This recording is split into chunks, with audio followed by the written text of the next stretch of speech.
انشائیہ اور طنز و مزاح۔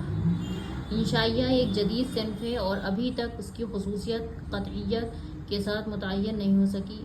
مرزا فرحت اللہ بیگ کی تحریروں میں ظرافت، خاکہ نگاری، انشائیہ اور لطف بیان سب گھل مل جاتے ہیں۔ نذیر احمد کی کہانی، کچھ ان کی کچھ میری زبانی، دلی کا آخری یادگار مشاعرہ وغیرہ ایسے خاکے ہیں جن میں انشائیہ کی جھلکیاں نظر آتی ہیں۔ ملا رموزی کے نگارشات میں بھی انشائیہ کے متعدد نمونے مل جاتے ہیں۔ غنودگی اس کی اچھی مثال۔ رشید احمد صدیقی کی تحریروں میں انشائیہ نگاری کا فن اپنے عروج پر نظر آتا ہے۔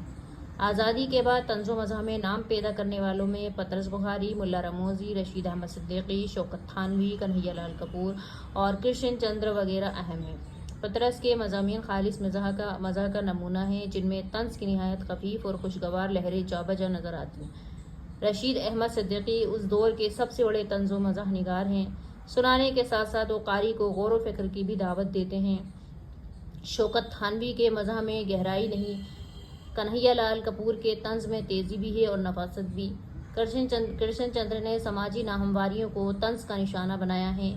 غلام عباس، بلونت سنگھ، عصمت، منٹو، انتظار حسین کی تحریروں میں بھی طنز کے چھینٹے نظر آتے ہیں۔ پچھلے کچھ برسوں میں ابن عیشا، احمد حسین، مشتاق احمد یوسفی، احمد جمال پاشا، پرویز مہدی، دلیپ سنگھ اور نریندر لوتھر وغیرہ نے طنزیہ مزاحیہ ادب میں نام پیدا کیا۔